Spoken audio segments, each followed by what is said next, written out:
Hello students, training methodology के इस नए वीडियो में मैं आपका स्वागत करता हूं। इस बार जो हम टॉपिक शुरू करने वाले हैं वो आपके CITS सिलेबस की यूनिट नंबर 4 है, जिसका नाम है planning for instruction and skill element. तो इस यूनिट को भी मैं 2 या 3 वीडियोस में कवर करूंगा। इस पार्ट में हम लोग सबसे पहले देखेंगे स्किल और स्किल एलिमेंट्स के बारे में। तो आइए शुरू करते हैं आज का वीडियो। सबसे पहले स्किल या कौशल की बात करते हैं कि ये क्या होता है।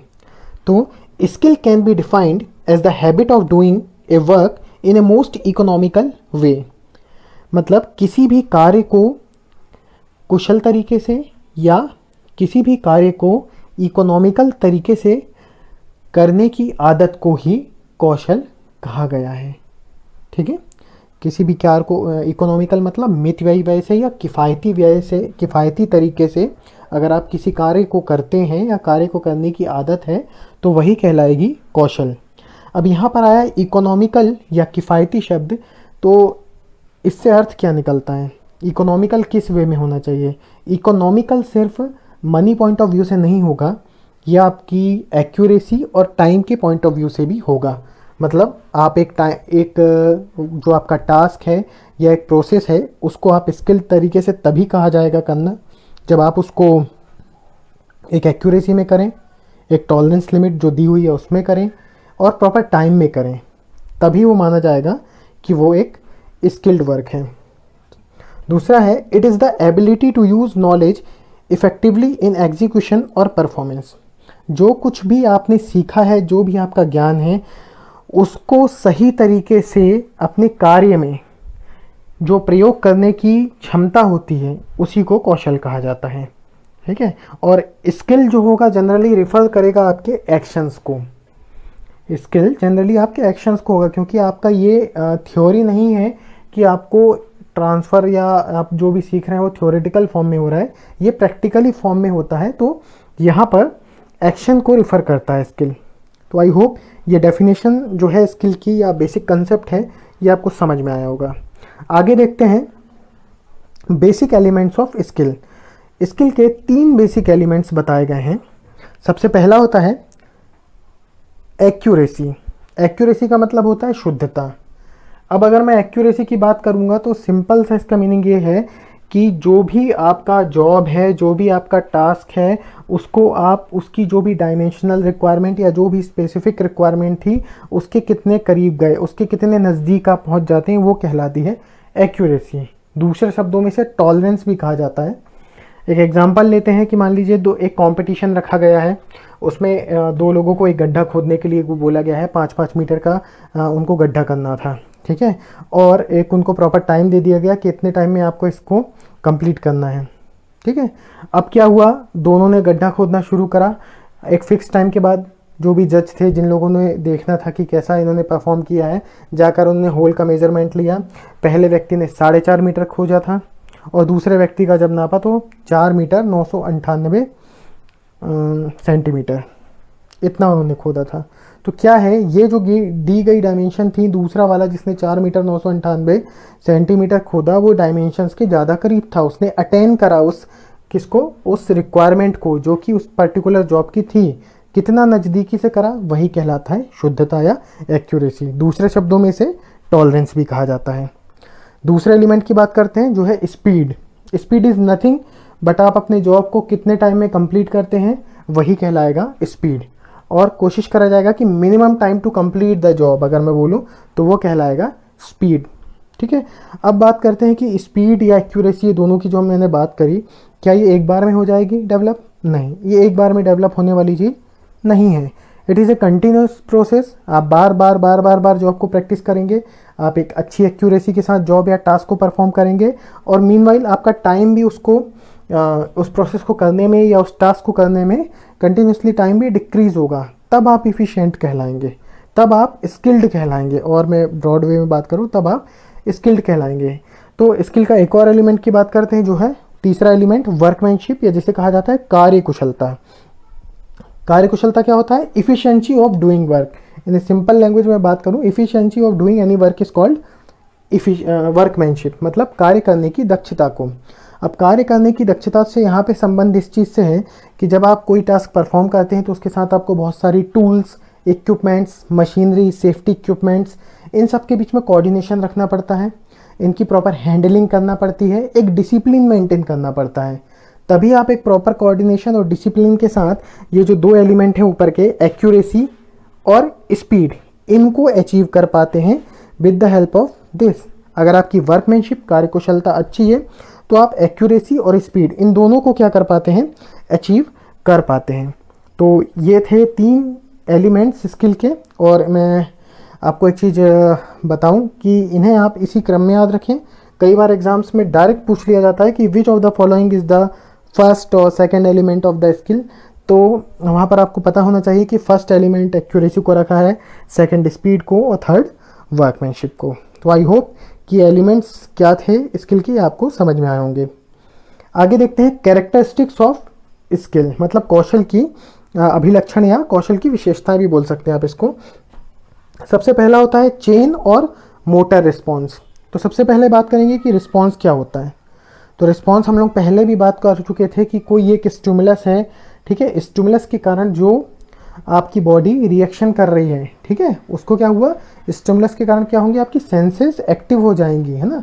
सेंसेस की एक्टिव क्या होगी, सेंसेशन बनाएगी, और ये सेंसेशन क्या करेगा, माइंड को सिग्नल भेजेगा, जिसके एवज में माइंड बॉडी के कुछ पार्ट्स को एक्सटर्नली या इंटरनली कुछ काम करने के लिए बोलता है, जिसे हम रिएक्शन बोलते हैं, ठीक है। तो जब आप एक स्किल को परफॉर्म कर रहे हैं, जब आप एक स्किल को करने के लिए बोला जा रहा है, तो बहुत सारे छोटे छोटे काम आपको करने होते हैं, ठीक है। बहुत सारे छोटे छोटे रिस्पॉन्सेज होते हैं, ठीक है, जो कि जनरेट होते हैं। जैसे मान लीजिए आपको एक जॉब बनाने के लिए दिया गया, तो सबसे पहले भाई आप उस जॉब को हाथ में लेकर या जो आपका प्रॉब्लम है उसको देखते हैं। अगर उससे रिलेटेड ऑलरेडी वैसे का वैसा ही आपके सामने एक जॉब बनाया गया है, तो आप देखते हैं आपकी आँखों का मूवमेंट, आपकी आँखें होती हैं, वो सबसे पहले जॉब को देखती हैं, संवेदनाएं जाती हैं, एक रिस्पॉन्स जनरेट करता है, माइंड एक मैप बनाना चालू करता है कि मुझे किस तरीके से करना है। आप जॉब को होल्ड जब करते हैं, बेंच वाइज पर लगाते हैं, फाइलिंग करते हैं, इस समय आपकी उंगलियां काम कर रही हैं, उस समय आपके पैर काम कर रहे हैं, तो क्या होता है, छोटे छोटे रिस्पॉन्सेज क्या होते हैं, आपस में जुड़ते जाते हैं।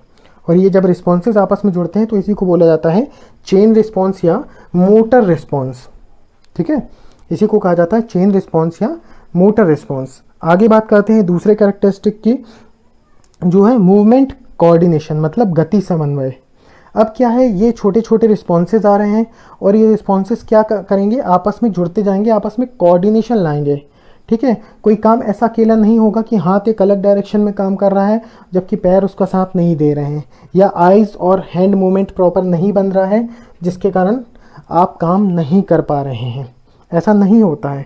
क्या होता है, आपकी जो सेंसेस होती हैं, जो आपके जो रिस्पॉन्सेज होते हैं, उनमें एक कोऑर्डिनेशन होना शुरू हो जाता है। ये कहलाता है मूवमेंट कोऑर्डिनेशन या गति समन्वय। और तीसरा होता है रिस्पॉन्स पैटर्न। जब भी ये कोऑर्डिनेशन होगा, आपका रिस्पॉन्स एक पैटर्न में आगे बढ़ेगा, एक पर्टिकुलर डायरेक्शन में आगे बढ़ेगा, ठीक है। जैसा कि हम लोगों ने पिछले चैप्टर में जो करा था, साइकोलॉजी ऑफ लर्निंग वाला, जब भी हम लोगों ने करा था, उसमें हम लोगों ने देखा था स्टिमुलस रिस्पॉन्स जो थ्योरी थी, उसमें क्या हो रहा था, रिस्पॉन्सेस एक डायरेक्शन में बढ़ रहे थे, है ना। दोनों ही केसेस में बात करूं मैं, अगर स्टिमुलस रिस्पॉन्स वाला चाहे पावलोव का एक्सपेरिमेंट था या अपना ये जो थॉर्नडाइक जी का एक्सपेरिमेंट था, दोनों ही केसेस में वो हो रहा था, रिस्पॉन्स एक पैटर्न में आगे बढ़ रहा था ना।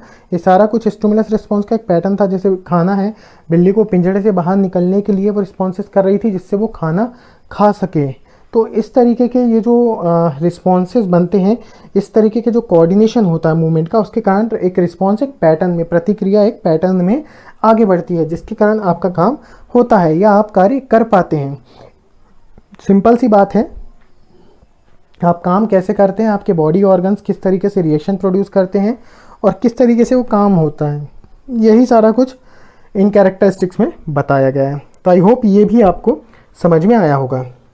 आगे देखते हैं स्टेप्स इन लर्निंग। अब ये स्टेप्स इन लर्निंग क्या है, कोई भी हम सीखने की प्रोसेस करते हैं तो किस तरीके से होती है, इसके बारे में ज़रा ध्यान देंगे हम। अच्छा, इसमें चीज़ ध्यान रखिएगा, यहाँ पर मैं सिर्फ स्टेप्स इन लर्निंग की बात कर रहा हूँ। अब इस तरीके के कई टॉपिक्स आएंगे जो कि आपस में इंटरकनेक्टेड होना शुरू हो जाते हैं और फिर कंफ्यूजन क्रिएट होता है। तो ये सिर्फ स्टेप्स इन लर्निंग है, यहाँ मैं स्किल लर्निंग की बात नहीं कर रहा हूँ।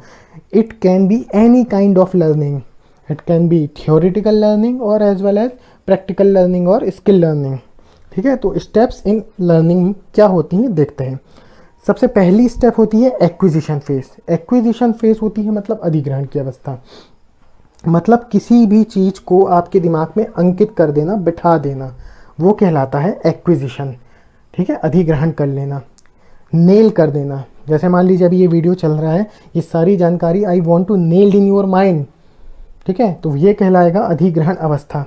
इसमें दो चीज़ें इंपॉर्टेंट होंगी, एक होता है अटेंशन, मतलब जिसको बोलते हैं ध्यान केंद्रित करना, और दूसरा होता है रिटेंशन। ठीक है, माफ़ कीजिएगा, दूसरा होता है परसेप्शन। परसेप्शन क्या होता है, आपकी पूर्व धारणा होती है या पूर्व अनुभव भी कहा जा सकता है। ठीक है, तो ये दोनों फैक्टर इस एक्विजिशन फेस में बहुत ज़्यादा काम करते हैं अधिग्रहण अवस्था करने में। ध्यान केंद्रित करना तो बिल्कुल सीधी सी बात है कि जब किसी टॉपिक को कोई टीचर शुरू करता है तो वो क्या करता है, स्टूडेंट्स की इच्छा को जनरेट करता है, वो उसकी उस टॉपिक के लिए उस स्टूडेंट के मन में आवश्यकता बना देता है ना। और जब आवश्यकता होगी तो उसकी इच्छा बनेगी, इच्छा बनेगी तो उसमें उसका इंटरेस्ट आएगा, कोई मोटिवेशन जगाकर उसका इंटरेस्ट लाया जा सकता है, और अल्टीमेटली क्या होगा, वो अटेंटिव हो जाता है, वो अटेंशन देता है, तो ध्यान केंद्रित करना वो शुरू कर देता है। दूसरा होता है जो हमारा, जिसकी हमने बात की थी परसेप्शन की, मतलब पूर्व धारणा या किसी चीज़ का अनुभव या संवेदना करना। तो भाई सीधी सी बात है, किसी भी चीज़ को आप देख रहे हैं तो देखने का मतलब सिर्फ देखना नहीं है, उसको देखकर समझने का भी मतलब होता है। तो ये आपकी तत्परता से मतलब होता है, आप देख रहे हैं सब कुछ, आपको याद है, आपने देखा है, लेकिन आप उसे समझना नहीं चाहते या समझ नहीं रहे हैं। ठीक है, तो वो किसी काम का नहीं रहेगा। तो ये दूसरा कुछ जो होता है ये परसेप्शन से रिलेटेड होता है, और टीचर इसका यूज़ करता है और उसको कोशिश करता है कि सीखने के लिए तत्पर हो जाए, प्रशिक्षु सीखने के लिए तत्पर हो जाए। जहाँ तत्परता आएगी वो अपने अनुभव, पूर्व धारणा के अनुभव क्या होता है, पुरानी धारणा है, कुछ पुराना अनुभव क्या होता है, पुराना सीखा हुआ, पुराना देखा हुआ, और जब उनके मीनिंग निकालने लग जाएगा, वो जब उनका मीनिंग निकालने लग जाएगा तो वो उसके दिमाग में अंकित होना शुरू हो जाएगा, उसको समझने लगेगा, तो उस दिमाग उसको अधिग्रहण करने लगेगा। तो ये पहला फेस है जिसे कहा जाता है एक्विजिशन फेस। दूसरा होता है फेस ऑफ रिटेंशन। अब क्या है, आपके दिमाग में कोई इन्फॉर्मेशन हमने नेल्ड कर दी, स्टोर कर दी, लेकिन अब उसे वहाँ पर ये जो अवधारण, इसको रिटेंशन को बोलते हैं, अवधारण रखना, बनाए रखना, उसको वहाँ पर बनाए रखना ज़रूरी है। और कोई काम कब बना रहेगा, सीधी सी बात है, एक इंसानी हैबिट होती है कि कोई काम हम बार बार करते हैं, या अगर हम कोई काम ज़्यादा टाइम तक नहीं करें तो उसको भूल जाते हैं। ठीक है ना, जैसे हमने अगर कोई काम स्टैंडर्ड 5th में कोई क्राफ्ट का काम करा होगा, या क्लास 6 में कोई क्राफ्ट या कोई ऐसा ड्राइंग का काम होगा जो वहाँ पर कंटिन्यूसली होता था, हमने करा, हमारे दिमाग में था, लेकिन आज करने को बोला जाए तो हम उसे भूल गए। क्यों? क्योंकि उसे रिटेंशन नहीं किया माइंड ने, उसे हमने अगर उसको प्रैक्टिस में नहीं लाए तो माइंड ने उसे हटा दिया, वो बना नहीं रख सकता माइंड में। इसी का उल्टा कंसेप्ट प्रयोग करते हैं लर्निंग में कि कोई काम आप बार बार करो, वो आपको याद रहेगा, आपकी मेमोरी में ज़्यादा बना रहेगा। ठीक है, लॉ ऑफ मेमोरी में हम लोगों ने पढ़ा था, लॉ ऑफ रिपीटेशन, कहीं कहीं ये उससे रिलेट खाता है ये। ठीक है ना, तो रिटेंशन मतलब वहाँ पर बना तभी रहेगा जब आप उस काम को बार बार करेंगे, तो वो कहलाता है फेस ऑफ रिटेंशन। और तीसरा होता है, अब आपने एक्विजिशन कर लिया, रिटेंशन हो गया, लेकिन तीसरा मोस्ट इंपॉर्टेंट फेस होता है एप्लीकेशन फेस, जिसे कहा जाता है अनुप्रयोग अवस्था। इस अवस्था में क्या होगा, जो कुछ आपने सीखा है अगर वो समय पड़ने पर रिकॉल हो जाए तभी वो मतलब का है, तभी आपका सीखना सार्थक है, तभी आपका सीखना आपके काम आएगा। तो अनुप्रयोग अवस्था में क्या है, जो कुछ हमने सीखा है उसको रिकॉल करना आना चाहिए। ठीक है, तो ये थी स्टेप्स इन लर्निंग, 3 स्टेप्स थी, acquisition face, face of retention और एप्लीकेशन फेस। आई होप ये आपको क्लियर हुआ होगा। आगे बात करते हैं फेसेस इन स्किल लर्निंग। ठीक है, या इसको मैं इस तरीके से बोलूँ कि कोई स्किल ट्रांसफ़र कैसे होती है, तब भी आप इन्हीं फेसेस की बात करेंगे, क्योंकि यहाँ पर अभी हम लोग फेसेस इन स्किल लर्निंग देखेंगे, और आगे हम देखेंगे फेसेस इन एक्वायरिंग स्किल, माने स्किल को प्राप्त करने के फेसेस। तो ये दोनों ही आपस में अलग अलग हैं लेकिन कनेक्टेड हैं। सीखना और सिखाना, ये दोनों ही चीज़, एक ट्रांसफ़र करना और प्राप्त करना, ये दोनों ही चीज़ आपस में कहीं ना कहीं कनेक्टेड होंगी एक दूसरे से, तो कंफ्यूजन क्रिएट करेंगी। तो फेसेस इन स्किल लर्निंग, या मैं बोलूँ स्किल की ट्रांसफरिंग की फेसेस क्या होंगे उसकी बात करते हैं। इसमें सबसे पहला है कॉग्निटिव फेज। कॉग्निटिव मतलब होती है संज्ञात्मक अवस्था। अब संज्ञात्मक अवस्था में क्या है कि आपको एक प्रशिक्षु को कुछ स्किल ट्रांसफ़र करनी है, कुछ सिखाना है उसको। इस केस में क्या होगा, इस केस में जब पहला कॉग्निटिव फेज होता है उसमें उसे बताया जाता है कि इसका उद्देश्य क्या है, इसे क्यों करना है, ठीक है, इसे कैसे करना है, इसमें कौन कौन सी स्टेप्स फॉलो करनी है, किन सावधानियों का ध्यान रखना है, ठीक है। हो सकता है यहाँ पर उसको ये काम करके भी दिखा दिया जाए कि भैया आप इसको देखिए, इसको कैसे परफॉर्म करना है आप इस पर्टिकुलर टास्क को, ठीक है, इसको करने से क्या बेनिफिट होंगे, ठीक है, अपकमिंग फ्यूचर में आपको इसके क्या बेनिफिट्स मिल सकते हैं इस स्किल को सीखने के, ये कैसे ये स्किल दूसरी स्किल से कनेक्टेड है, कैसे आप सेफ्टी प्रिकॉशंस का इसमें यूज़ करेंगे जो कि आपको अदर स्किल्स में भी काम आएगा। तो इस तरीके का जो है कि क्या क्यों कैसे ये सारा कुछ, ये सारे क्वेश्चंस, ये सारी प्रोसेस, ये सारा कुछ आता है कॉग्निटिव फेज के अंदर, जैसे कहा जाता है संज्ञात्मक अवस्था, ठीक है। दूसरा फेज आता है फिक्सेशन फेज, या इसे जीरो एरर का फेज भी कहा जाता है। इस फेज में क्या होगा कि अब स्टूडेंट्स को आपने बताया क्या करना है, कैसे करना है, उसे दिखाया, प्रोसेस करके बताई, और इस फेज में आपने बोला कि अब आप इस काम को करो। हमने उसे इस काम को करने के लिए कहा, और साथ ही साथ ये लुकअप रखा जाता है कि अगर वो कोई गलती कर रहा है, कोई स्टेप्स भूल रहा है, या कोई स्टेप मिस कर रहा है, या कोई स्टेप गलत परफॉर्म कर रहा है, उनके ऑर्डर को ऑर्डर प्रॉपर नहीं फॉलो कर रहा है, तो हम वहाँ पर ध्यान रखते हैं, उन चीज़ों को सुधारते जाते हैं, उन चीज़ों को वहीं के वहीं बताते हैं कि नहीं आप ये गलत कर रहे हैं, इसको इस तरीके से करिए, आपकी ये टॉलरेंस, आपका ये एक्यूरेसी नहीं चलेगा, और करिए, आपकी स्पीड है अभी कम है और बढ़ाइए। तो इस तरीके की ये सारी चीज़ें आएंगी, ये आती है फिक्सेशन फेज में, माने निर्धारण कर दिया जाता है, हर चीज़ का फिक्स कर दिया जाता है, ठीक है। और धीरे धीरे क्या करते हैं, हम ये कोशिश करते हैं कि सारी एरर्स खत्म हो जाएं, इसीलिए इसको कहा जाता है जीरो एरर फेज, ठीक। तो ये हुआ दूसरा फिक्सेशन फेज। तीसरा होता है ऑटोनोमस फेज, जिसको कहा जाता है स्वायत्त अवस्था। अब स्वायत्त अवस्था में क्या है, एक बार जब आप इस स्टेज तक पहुंचा दिया स्टूडेंट को कि अब वो अपने से काम कर सकता है, ठीक है, अब आपने जीरो एरर बना दिया, और अब आपने उसे बोल दिया कि now you can do this task alone, अब आप अकेले भी कर सकते हैं, आप स्वतंत्र हैं, ऑटोनोमस हैं, आप अपनी नई टेक्निक्स लगाइए, आप अपना कुछ आपको लगता है कि और इसे कैसे बेहतर ढंग से करा जाता है करिए, लेकिन अब वो क्या करेगा, उन एरर्स को दोहराएगा नहीं।